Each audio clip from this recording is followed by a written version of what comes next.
తాము అధికారంలోనికి వస్తే తెలంగాణ విగ్రహం, రాజీవ్ గాంధీ విగ్రహాలను వేటి స్థానంలో వాటిని ఉంచుతామని కేటీఆర్ చేసిన వ్యాఖ్యలకు మహేష్ కుమార్ గౌడ్ కౌంటర్ ఇచ్చారు. కేటీఆర్ ఇంకా పగటికలను కట్టున్నారని, వారి పార్టీ ఇంకెక్కడ అధికారంలోనికి వస్తుందని ప్రశ్నించారు. లక్షల కోట్ల ప్రజాధనాన్ని కాజేస్తున్న మిమ్మల్ని ఈ రాష్ట్ర ప్రజలు మళ్లీ అధికారంలోకి తెస్తారని ఎలా అనుకుంటున్నారన్నారు.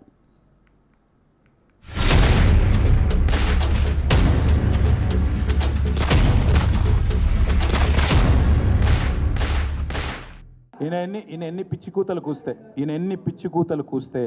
ఎన్ని పిచ్చి పనులు చేసినా సెక్రటేరియట్ ముందట 4 ఏళ్ల తర్వాత ఉండేది రాహుల్ గాంధీ తండ్రి విగ్రహం కాదు, తెలంగాణ తల్లి విగ్రహమే ఉంటుంది. నెంబర్ 1. తెలంగాణ తల్లి కూడా ఈయన తీసుకొచ్చినట్టు ఇవాళ తలసరి ఆదాయంలో భారతదేశంలో అగ్రభాగాన ఉన్న రాష్ట్రం తెలంగాణ. ఈ రాష్ట్రానికి తల్లి కూడా అంతే బ్రహ్మాండంగా ఒక ఆస్పిరేషనల్ చిహ్నంగా ఉండాలి, ఐకన్గా ఉండాలి. అంతేగాని పేదరికం తాండవించేటట్టు ఉండాలని ఆయన కోరుతున్నాడు. మేమేమో తెలంగాణ ప్రజలు చూడంగానే గర్వపడే విధంగా, ఒక దేవతను చూడంగానే చేతులెత్తి మొక్కాలనిపించే విధంగా ఉండాలని మేము అంటున్నాం.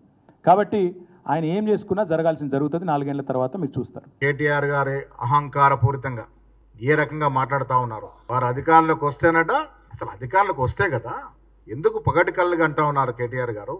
మీరు 10 ఏళ్లలో జరిపిన దోపిడీ ఇంత అంతా కాదు, యావత్ దేశ ప్రజలే ముక్కునేలేసుకున్నటువంటి అంత నిష్పత్తిలో మీరు సంపదను దోచినారు. ఇంకా మీరు అధికారంలోకి వచ్చేటువంటి పరిస్థితి ఎక్కడ? అధికారంలోకి వస్తే తెలుగు తల్లి, తెలంగాణ తల్లిని తీసేస్తారట. ఎందుకు తీస్తారు అంటే, మీరు ఆనాడు పెడితే అది తెలంగాణ తల్లి, మేము పెడితే కాంగ్రెస్ తల్లి. అంటే మీరు ఆనాడు టీఆర్ఎస్ తల్లిని పెట్టినారా? ఆనాడు మీరు పెట్టిన తల్లి తెలంగాణ తల్లి ఒక దొరసాన్ని కల్పించే విధంగా ఉండే. దొరలు దొరసాన్ల పాలన వద్దనే కదా మాకు అధికారం కట్టబెట్టినారు.